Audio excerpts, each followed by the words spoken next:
السلام عليكم. النهارده من مطبخ شوكة وسكينة هنعمل لكم صينية الفراخ بالبطاطس بطريقة بصراحة تحفة وبسيطة جدا زي ما كانت ماما بتعملها بالظبط. ما فيهاش توابل كتير لان امهاتنا ما كانوش بيحطوا التوابل الكتير بتاعت دلوقتي، والبطاطس زبدة ومستوية وريحتها الصراحة جايبة لاخر الشارع. تعالوا كده نشوف مقاديرنا. محتاجين لتتبيلة فرختنا بصلتين كبار مفرومين، محتاجين معلقة 7 بهارات، معلقة فلفل اسمر، معلقة ملح. هنحط التتبيله دي على البصل بتاعنا ونبدا ندعكه ببعضه كده.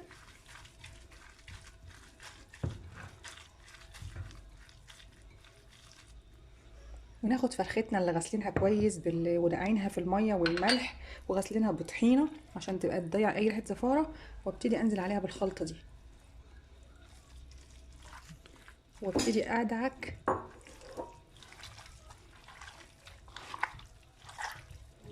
عشان تتشرب، واغطيها وادخلها التلاجة ساعتين، ويا ريت لو ليله كامله تبقى احلى.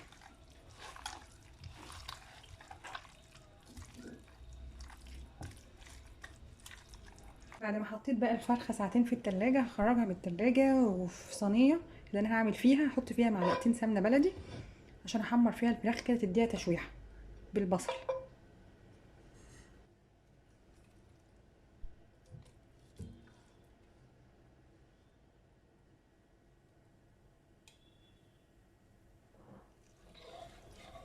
صدمه كده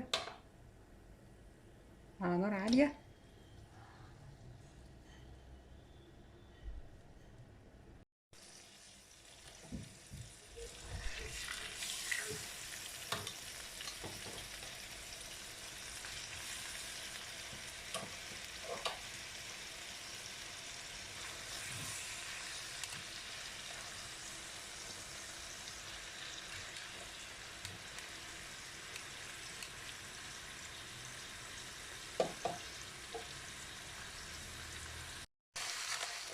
الريحه يا جماعه طالعه تحفه. دي بقى اقلبها، خدت لون اهي.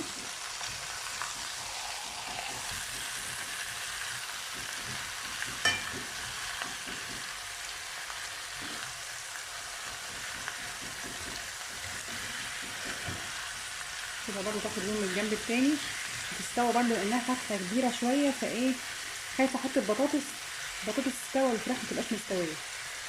انا هديها حقها في السوا الاول كده في التحمير، وبعد كده بقى نزود الخضار بتاعنا.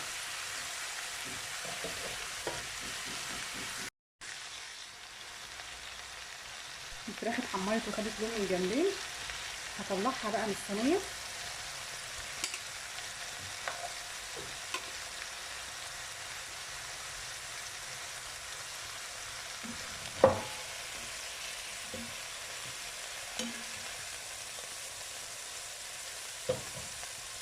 وانزل بالبطاطس بتاعتي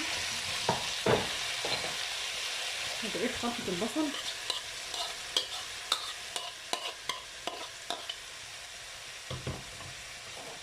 ودي طماطميتين وقرن فلفل حراق.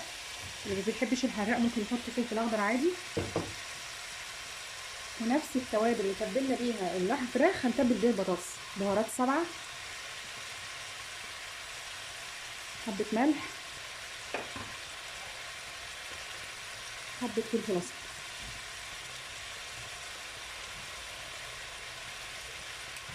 وابتدي اشوح البطاطس بتاعتي.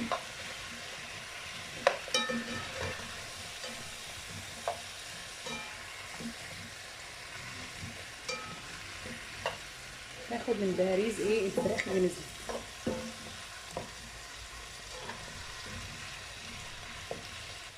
هرجع بقى تاني الفراخ على البطاطس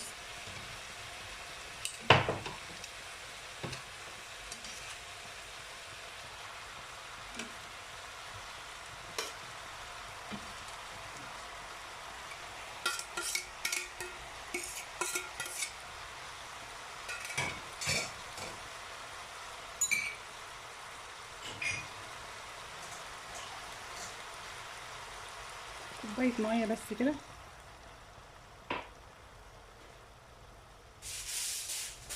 ورق فويل وهغطي الفراخ وهدخلها على الفرن.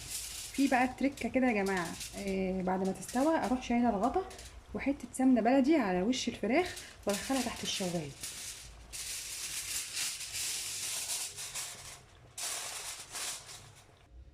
وده الشكل النهائي لصينيه الفراخ بتاعتنا بالبطاطس. فراخ محمره والبطاطس بقى غرقانه في صوص الفراخ. الصراحه هتعجبكم جدا ان شاء الله، وبألف هنا.